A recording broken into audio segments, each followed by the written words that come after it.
সন্দেহ নাই, কোনো সন্দেহ করা যাবে না। আল্লাহ তাআলার কাছে সাথে সাথে ওই দোয়া কবুল হয়ে যায়। ওই তিন ব্যক্তির দোয়া হচ্ছে, এক নম্বর হচ্ছে মুসাফিরের দোয়া।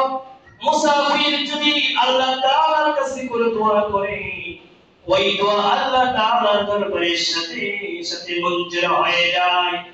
দ্বিতীয় নম্বর ব্যক্তি হচ্ছে মজলুমের দোয়া।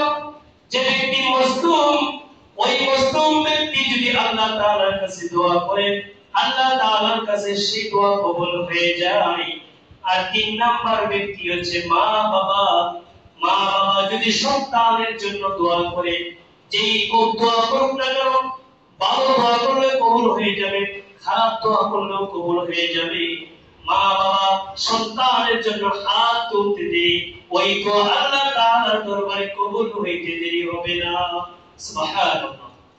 এখানে কোন হুজুর, কোন পীর সাহেব কারো কথা কিন্তু হাদিসে তাদের দোয়া কবুল হইতেও পারে, নাও হইতে পারে, কিন্তু মা বাবার দোয়া কবুল হবে এর গ্যারান্টি কে দিয়েছে? কে দিয়েছে?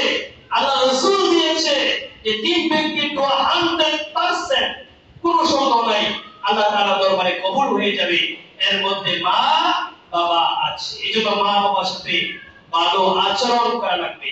মা বাবার সাথে কি করা লাগবে? ভালো আচরণ করা লাগবে। তাদের সাথে খারাপ আচরণ করা যাবে না। মা বাবার সাথে মনে কষ্ট দিয়ে আপনি হাজারো ইবাদত করেন, অনেক ইবাদত করেন, কিন্তু মুখে দিয়ে কালেমা আসবে না। মুখে দিয়ে কি আসবে না? কালেমা আসবে না। যত ইবাদত করেন, মা বাবাকে সন্তুষ্ট করতে হবে, তাদের সাথে ভালো আচরণ করতে হবে, তাদের সাথে ভালো ব্যবহার করতে হবে, তাদের সাথে নরম ভদ্র আচরণ করতে হবে, তাদের সাথে কোনো খারাপ আচরণ করা যাবে না। একবার আল্লাহ রাসূল সাল্লাল্লাহু আলাইহি সাল্লাম সাহাবীদেরকে নিয়ে বসে আছেন। হঠাৎ করে এক বৃদ্ধ মহিলা আল্লাহ রাসূলের কাছে আসলেন।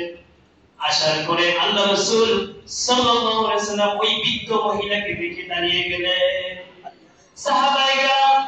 সাহাবীরা আশ্চর্য হয়ে গেলেন, বুঝলাম না, রাহমাতুল লিল আলামিন, যাকে সৃষ্টি না করিলে দুনিয়ার আকাশ জমিন চন্দ্র সূর্য গ্রহ নক্ষত্র আল্লাহ তাআলা কিছুই সৃষ্টি করতেন না, ওই নবী এক বৃদ্ধ মহিলা আসার কারণে আল্লাহ রাসূল দাঁড়িয়ে গেলেন। বুঝলাম না কারণটা কি।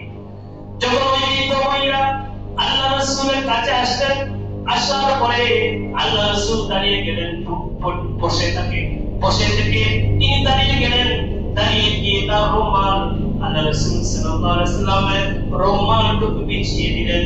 বিছিয়ে দেওয়ার পরে ওই রুমালের মধ্যে ওই বৃদ্ধ মহিলা বসলেন। বসার পরে কিছুক্ষণ কথা বললেন আল্লাহ রাসূলের সাথে।